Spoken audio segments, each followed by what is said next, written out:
La Ventana Ciudadana, una vez más, en su espacio Diálogo Ciudadano, con Marco Moreno Pérez, director de la Facultad de Gobierno de la Universidad Central, quien nos acompaña una vez más en estos diálogos ciudadanos en la perspectiva de intentar que este diálogo nos dé luces, en la perspectiva de entender eh, esta coyuntura política tan confusa, tan, comillas, ensuciada por la coyuntura.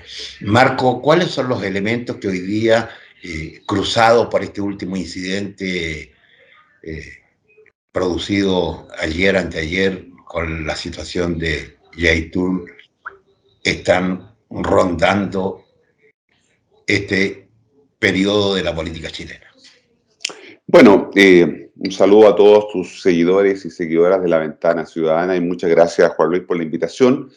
Estamos a 7 días del plebiscito, ¿no? En una semana más exactamente estaremos concurriendo a votar y a expresar nuestra valoración positiva o negativa, aprobando o rechazando la propuesta de texto constitucional.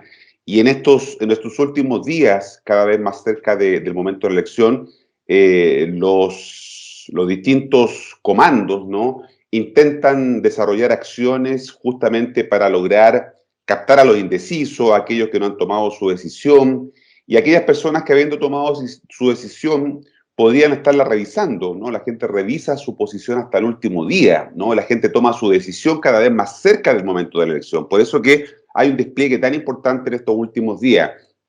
Tenemos franja hasta el próximo 1 de septiembre y por lo tanto también ahí hay un espacio importante para tratar de influir en la decisión que van a tomar los chilenos y las chilenas que están convocados, esta vez con voto obligatorio, ¿no? 15 millones de personas, chilenas, chilenos, mayores de 18 años, a concurrir a las urnas. Si la gente todavía no tiene muy claro qué hacer, cuál es su local de votación, hay que entrar a la página del CERVEL para poder tener certeza respecto al local de votación, porque lo más probable, Juan Luis, que hayan cambiado a muchas personas sus locales de votación, incluso sus mesas, ¿no? Recordemos que en esta oportunidad se pone en marcha una ley que fue aprobada a fines del año pasado que busca georreferenciar tu domicilio, que tú has declarado como domicilio, con un local de votación, ¿no? Entonces se supone que va a disminuir la distancia que hay entre los domicilios y los locales de votación. Hay todos los días un número muy importante de consultas, ya van sobre 13 millones de consultas de personas que están preguntando en el CERVEL, ¿no es cierto?, a través de la página web, su local de votación, y eso es indicativo, diría yo, es predictor de que podríamos tener un aumento importante en la participación, lo que es una buena noticia, ¿no?, en medio de todo. En ese contexto del que estamos hablando, claro, esta semana surgieron dos hechos que han producido un gran movimiento en la campaña, como tú decías, la detención el día miércoles del líder de la coordinadora Arauco Mayeco en la comuna de Cañete, Héctor Yaitul, ¿no? Su procesamiento el día jueves, ¿no?, por lo cual fue privado de su libertad mientras dure la investigación, pero entre medio se coló la arista política de este proceso judicial. ¿Y cuál es esta, no? La sorpresiva renuncia de la ex ministra de Desarrollo Social, Janet Vega, ¿no?, por la responsabilidad política que ella había tenido en relación a cómo condujo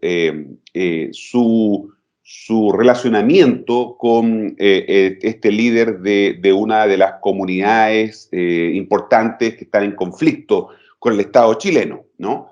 Es bien interesante este punto porque no muchas veces se da el ejercicio o el principio de la responsabilidad política, ¿no? Aquí no hay, en el accionar de la exministra no hay delitos administrativos, ilícitos o situaciones que estén enmarcadas dentro de esa naturaleza. Estamos hablando de que ella cometió ella o sus subordinados, da lo mismo, ¿no? Se desarrollaron acciones, ¿no? Que tienen un efecto político y en función de eso la ministra entonces, en un acto poco habitual en la política chilena, ¿no? Presenta su renuncia y el presidente la acepta, invocando este principio de la responsabilidad política, ¿ya? Repito, no penal, no relacionada con procesos administrativos. Aquí no hay delitos, ¿no? De hecho, el fiscal que lleva la causa señaló que la transcripción del diálogo que tuvo una asesora de la ministra Vega, de la ex ministra Vega, con Héctor Yaitul, no constituye una pieza, un argumento que se haya utilizado en el proceso para solicitar la prisión preventiva de Héctor Yaitul. No tuvo ninguna importancia, por lo tanto, no tiene efectos sobre la arista penal, sino que aquí tenemos una arista política, ¿no? ¿Y qué es lo que está expresando eso? Bueno, está expresando, como decíamos, que en un ambiente altamente polarizado, un ambiente político muy caldeado por la cercanía del referéndum, ¿no? Un hecho que podría en otras circunstancias parecer normal, porque los ministros y ministras, en función del cargo que desempeñan, tienen que reunirse con los diversos actores o agrupaciones o entidades que tienen que ver con el quehacer de su mandato como ministro o ministra. Recordemos que esta ex ministra Vega había recibido en el mes de abril de este año el mandato presidencial o la instrucción de hacerse cargo de las relaciones con las comunidades o de los temas que se estaban implementando en la macrozona sur. Por lo tanto, evidentemente formaba parte de su quehacer. El año 2018, el ex ministro de Sebastián Piñera, Alfredo Moreno, señalaba, ¿no es cierto?, que el gobierno estaría disponible, estoy hablando del 2018, antes del estallido, estaría disponible a conversar con Héctor Yaitul, líder de la CAM, para buscar algunos caminos de entendimiento. Por lo tanto, no es algo extraño que una ministra haya intentado conversar con actores que tienen que ver con su quehacer, ¿no? ¿Por qué esto se convierte en un tema de la agenda política? Bueno, porque estamos en un contexto electoral, ¿no? Y al estar en un contexto electoral, por supuesto que los actores lo que buscan es profundizar, maximizar las cuestiones que pueden generarle algún rédito desde el punto de vista electoral, ¿no? Por lo tanto, aquí la oposición o el rechazo evidentemente vio una buena oportunidad para infligirle una derrota política a la opción del apruebo, ¿no? Y eso es lo que está en el trasfondo, ¿no? En el backstage, podríamos decir, en lo que no se ve respecto de por qué este tema se ha instalado con tanta fuerza en estos días en la opinión pública. Pero tú bien lo dices, si no hay delito en la relación con este ciudadano que puede estar con orden de detención, puede estar en una situación ante la ley en que va a ser sometido a proceso, eso no implica que no se pueda tomar relación con él, que no se pueda conversar con él. No sé entonces, si no hay delito, cuál es, comillas, este coro de la derecha por condenar tan fuertemente y de tantas formas, con descalificaciones tremendas que solo hacen acentuar el conflicto político y no atenuarlo ni buscar una salida. Yo creo que la derecha se la juega aquí por lo que ha hecho siempre, echarle leña y carbón al fuego.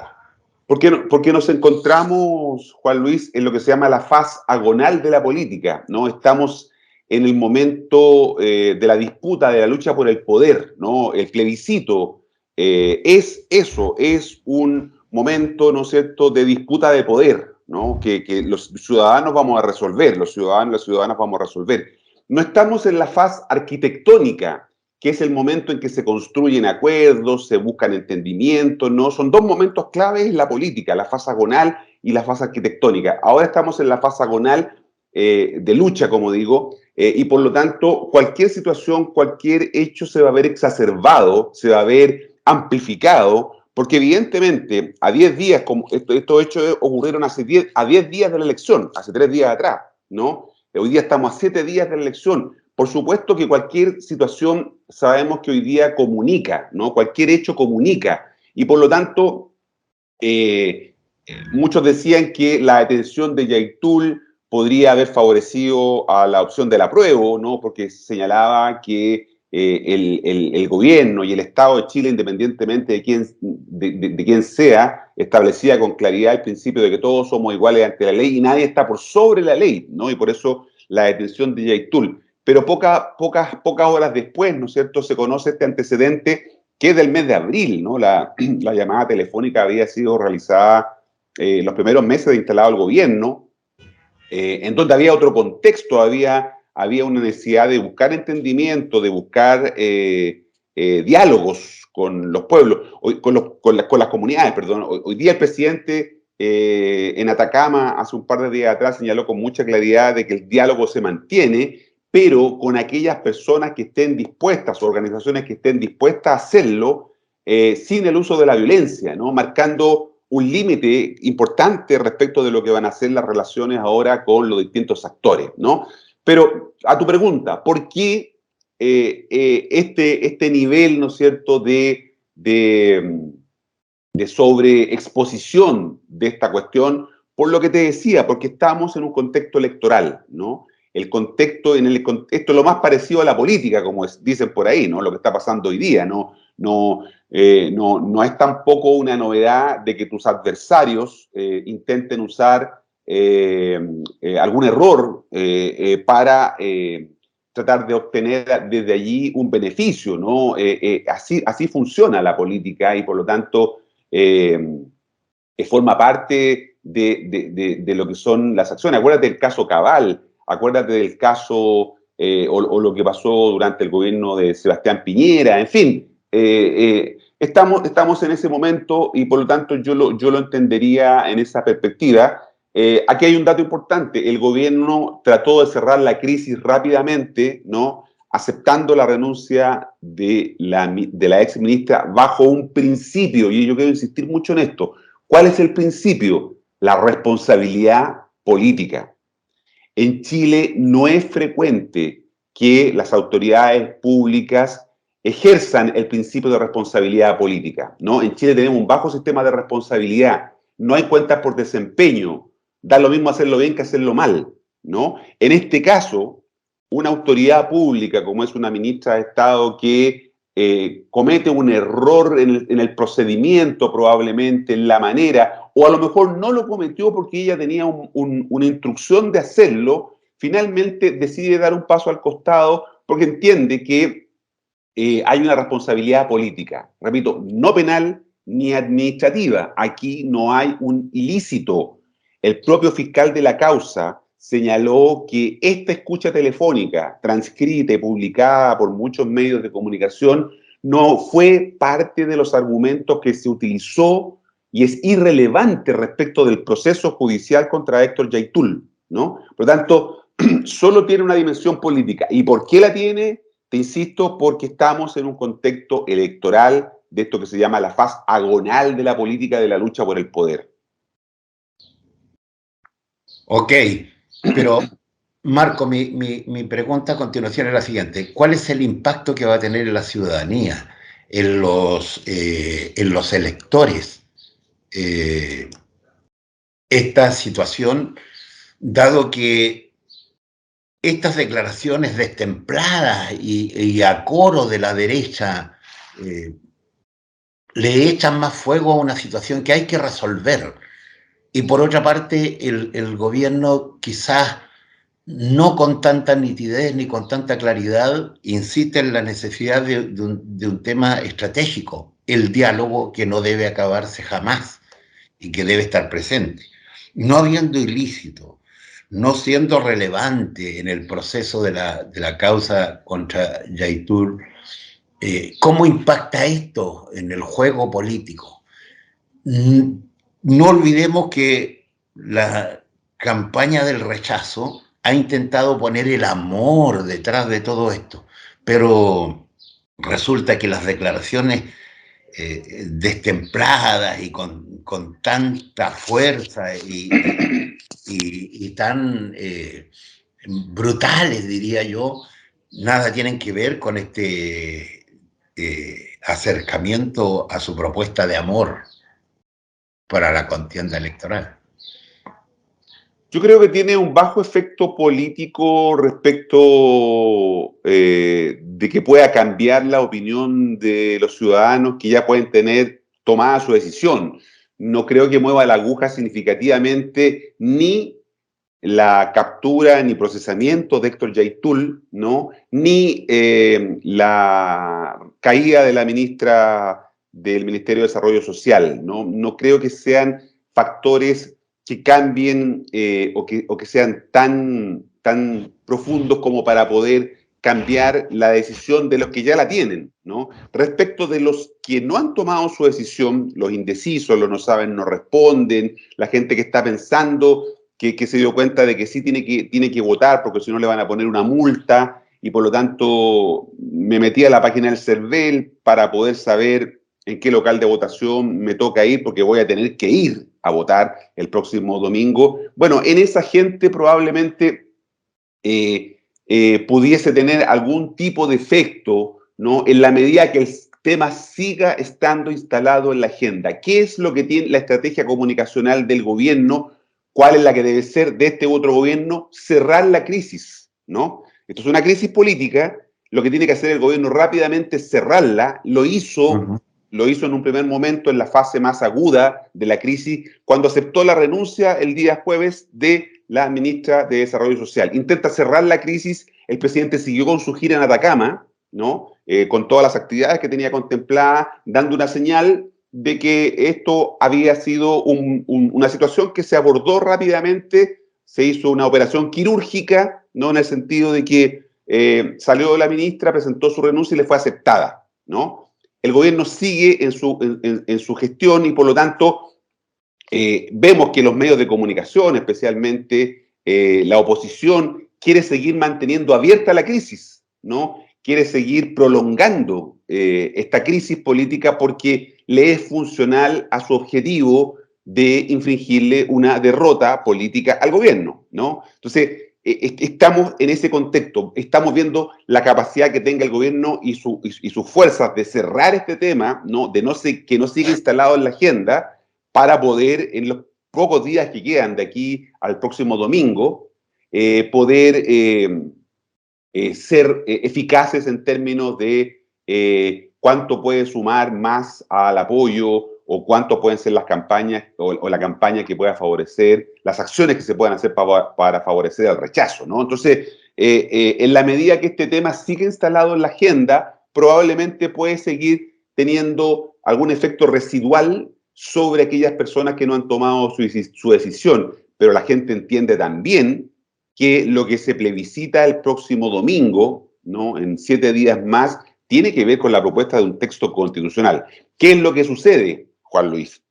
Es que el tema de Yaitul, la caída de la ministra, pone sobre la mesa uno de los temas que genera cuestionamiento en la nueva constitución, y que es el tema de la plurinacionalidad, ¿no? No tiene que ver directamente, pero desde el punto de vista comunicacional lo visibiliza. Es como si estuviéramos hablando de otra cosa y alguien de repente pone un tema sobre la mesa. Eso fue lo que provocó la detención de Yaitul y la caída de la ministra de Desarrollo Social, que colocó sobre la mesa nuevamente la discusión sobre uno de los temas que generan dudas, ¿no? En la nueva constitución, como es el del Estado plurinacional, ¿no? Tanto así que las fuerzas del oficialismo, en el preacuerdo que tienen firmado, en la eventualidad de que gane el apruebo, es uno de los temas que se van a comprometer a revisar, ¿no? En términos de su redacción, en términos del alcance y el sentido. Entonces, este tema lo que hizo fue volver a poner sobre la mesa una cuestión que genera dudas, que genera temores, especialmente en determinados sectores del país, ¿no? De Concepción al sur. Este es un tema complicado para la ciudadanía en esa zona donde tú estás, donde tú vives, ¿no es cierto? Seguramente que tú percibes la percepción que hay de los distintos actores. Entonces, claro, este podría ser un actor, un factor que gatillara, a lo mejor que vaya más gente a votar en el sur, ¿no? Y sabemos que en el sur va a ganar la opción del rechazo. No hay que ser experto, ¿no? Ni clarividente para saber eso, que no es ninguna novedad, porque siempre la derecha ha ganado en el sur del país, ¿no? Desde el año 1988, en el plebiscito del 88, fue la única región donde Pinochet ganó el sí en la región de la Araucanía. Y de ahí en adelante, ¿no es cierto?, ha habido una fuerza mayoritariamente a favor de las ideas más bien de derechas, de Concepción, del Maule al sur, vamos a decir incluso, del Maule al sur. Entonces, no es mucha novedad. Ahora, ¿qué efecto puede tener eso sobre el resultado? No creo que mucho, porque esto se va a decidir en los grandes centros urbanos. Esta elección se va a decidir en la región metropolitana, en el Gran Valparaíso, Viña y sus ciudades satélite, y también en Concepción. ¿Por qué se va a decidir ahí? Porque ahí es donde hay mayor densidad electoral, hay una mayor cantidad de electores. El rechazo va a ganar en el sur, pero cuantitativamente, en términos de votos, es mucho menos que lo que hay en los grandes centros urbanos, ¿no? Por eso es que el apruebo está concentrado hoy día en los grandes centros urbanos. Los cierres de campaña van a ser en comunas de la región metropolitana, de Valparaíso. El presidente fue a Atacama, porque esa es una zona que todavía se puede rescatar, ¿no? Y por lo tanto, aquí el factor geográfico desde el punto de vista electoral va a ser muy importante, y eso es lo que hoy día está en disputa. Marco, ¿cómo debería cerrar el gobierno bajo los intereses, comillas, electorales en función de que le vaya bien al apruebo o que afecte menos al apruebo? Y desde el punto de vista estratégico, porque no olvidemos que esta es una situación que hay que resolver y que requiere diálogo porque la arrastra el país hace más de 100 años. Entonces, ¿cómo? Yo tengo la sensación de que al gobierno le falta un poquito de sabiduría, de eficacia, de eficiencia para plantear el tema en esos términos. Este es un tema que hay que resolver más allá de el tema plebiscitario de la Carta Magna. Es un tema que nos va a acompañar en el tiempo. Sí, bueno, en estos últimos días uno podría preguntarse cuáles son las inquietudes que pueden estar rondando en el gobierno y en el comando de la prueba, que son cosas distintas, ¿no? Todavía, y lamentablemente para el gobierno, ¿no? Se ha producido un efecto de asociación entre el gobierno y el proceso constituyente. Entre otras cosas porque el gobierno así lo hizo, y creo que eso fue un error, y lo hemos conversado contigo estos 8 meses, estos 5 meses que lleva la actual gestión, ¿no? El haber constitucionalizado la gestión de gobierno fue un error de diseño, fue un error táctico que hoy día le está pasando la cuenta al gobierno. Pero ya que estamos en esa, ¿no? El gobierno tiene que estar preparado para un escenario también de que gane el rechazo, ¿no? Tiene que estar previendo esos dos escenarios. Es un escenario posible. La tendencia muestra que ese es un escenario plausible. ¿Cuál tendencia? La que dicen las encuestas y los estudios de opinión. ¿Representa eso a la ciudadanía? Está por verse, porque yo tengo mis dudas de que las encuestas sean una buena herramienta para poder servir como predictor de un resultado electoral.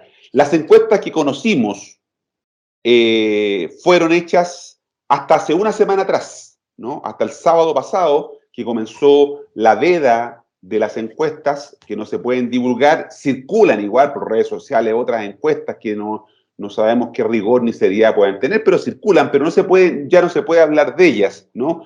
No obstante que hay una trampa, ¿no? Porque entiendo que mañana domingo se van a dar a conocer unas encuestas sobre aprobación al gobierno que no tiene que ver con el plebiscito. Fíjate tú el Claro. nivel de trampa que hay ahí, ¿no? Porque evidentemente eso vuelve a reforzar, si el gobierno tiene una caída en su aprobación, supongamos que hay una caída en la aprobación del gobierno, hoy día está el gobierno marcando en todas las encuestas que conocemos 33, 35% de aprobación, ¿no? Supongamos que tiene una caída, eso se va a interpretar como que es predictor del triunfo del rechazo, porque dicen algunos, hay una correlación, y no dejan de estar en lo cierto, hay una correlación entre el apoyo y la adhesión al gobierno y la opción del rechazo, ¿ya? Hay una correlación, y la han estudiado esa correlación, es decir, que se relacionan entre sí, ¿no?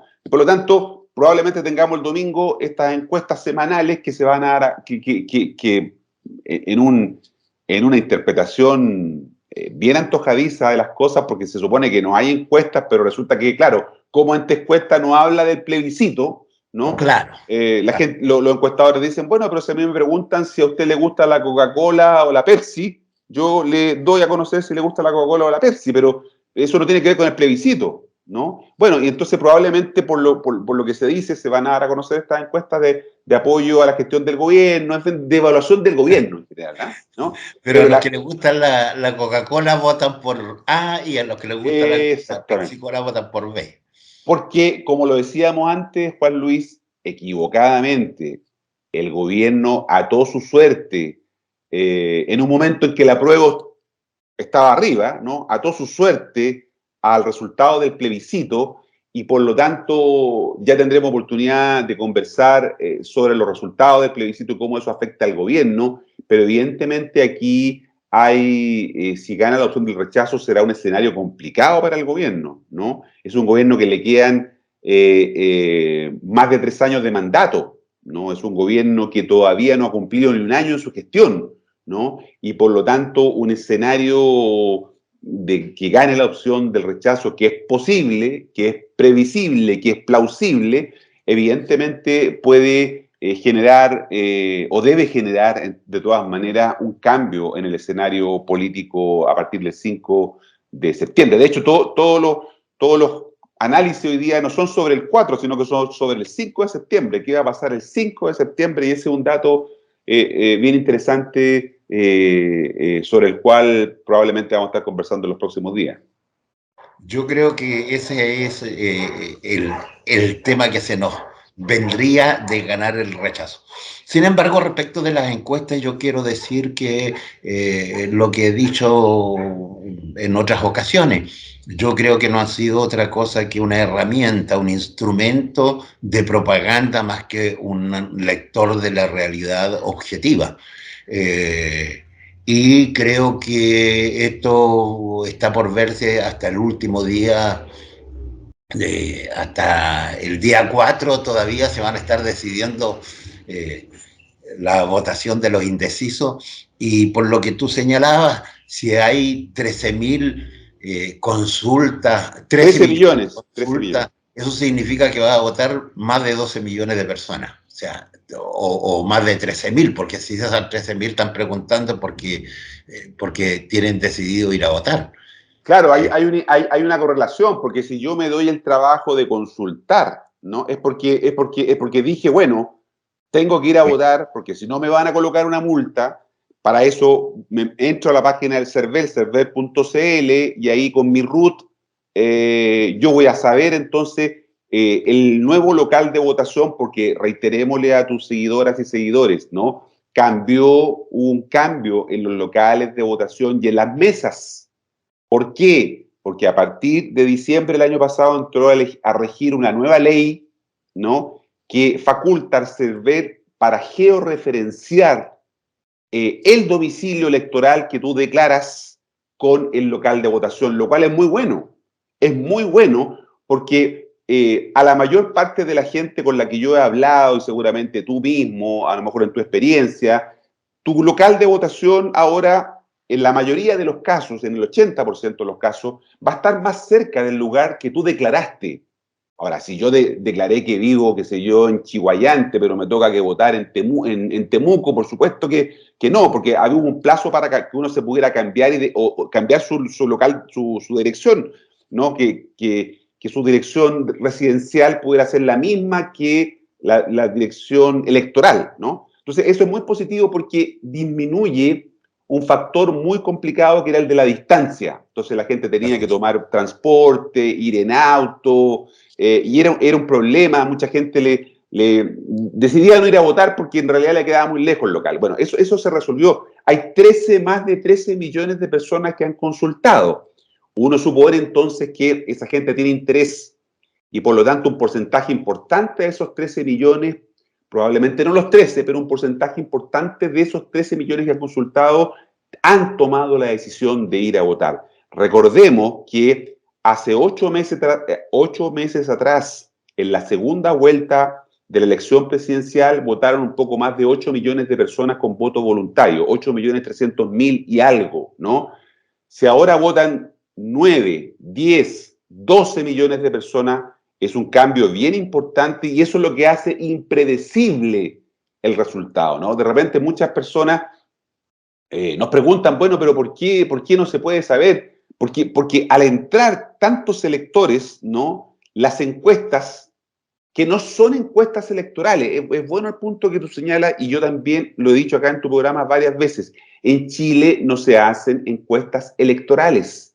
Lo que tenemos son estudios de opinión pública, que no es lo mismo, porque las encuestas electorales tienen una metodología, hacen un tipo de preguntas que permiten al encuestador poder calcular, predecir qué número de personas, qué porcentaje de personas podrían ir a votar.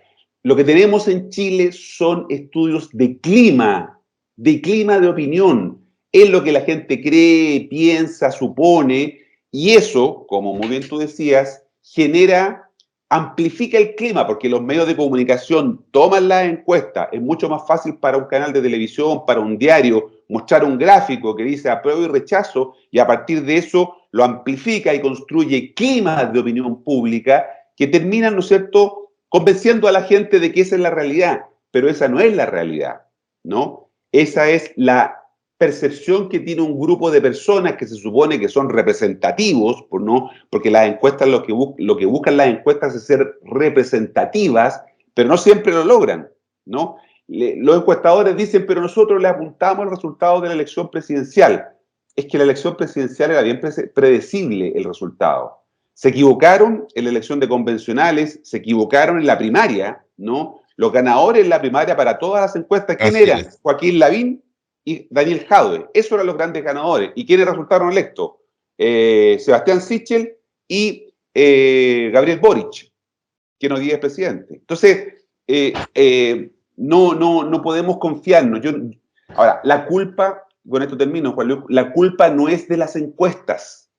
No es el problema el instrumento, el problema es el uso que hacemos de este instrumental, ¿ya? Entonces, no es que el encuestador, la encuesta entrega un dato, a uno le puede gustar o no, pero cuando yo lo uso, ¿no?, como instrumento para prefigurar opinión, entonces, en realidad, quienes están haciendo un uso de esos datos son otros, y no tiene que ver con el instrumento. O sea, no le puedo echar la culpa al termómetro, ¿no es cierto?, y decir el termómetro es malo porque me marca la temperatura alta.